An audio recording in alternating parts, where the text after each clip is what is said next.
Welcome to Standard Chartered Money Insights, a podcast series by Standard Chartered Bank that brings you market views and insights on the go. Good morning all, welcome to Cut to the Chase. This is Daniel Lam, your host for this daily podcast. So today I want to start off the podcast by talking about the concept of winning streak. Of course, you know that good things don't last forever. So I was talking to my good friend about how I was undefeated in 71 competitive chess games in a row between September last year to June this year. But then I've lost 3 out of my last 15 games over the last 6 weeks. Am I distressed by this? Of course I am, right? But my wife told me that such ups and downs is what I need to live with as a competitive chess person. So how does that relate to you as an investor? So investors are lucky in a way because you can be switching between investments. If you think that a winning streak is coming to an end in a particular investment or an asset class, you do have the flexibility to choose other investments.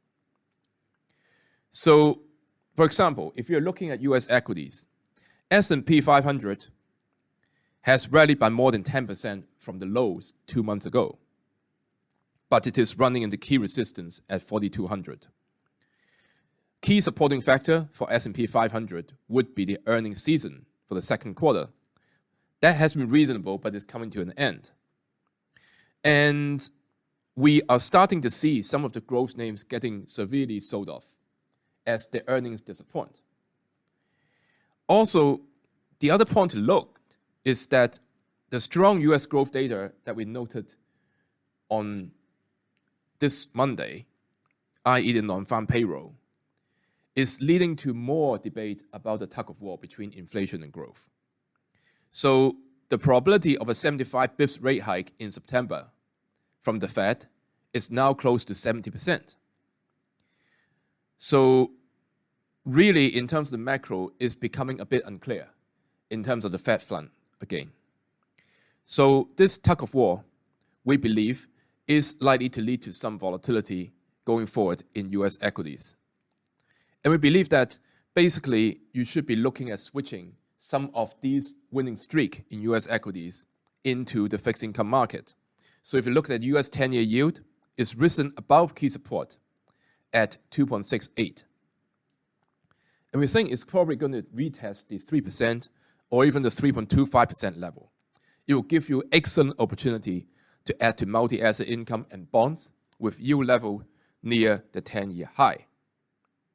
Remember that years of positive correlation between bonds and equities is very rare.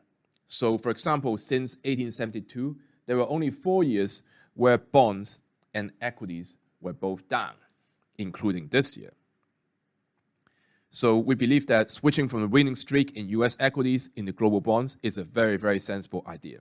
At least trim some of the US equities into global bonds. So that's all from us today. As always, if you like this podcast, please don't forget to rate and like it. Thanks for listening, and we wish you a happy trading day ahead. Thank you for listening to Standard Chartered Money Insights, a podcast series by Standard Chartered Bank. For more details on the latest market insights, subscribe to Standard Chartered Money Insights.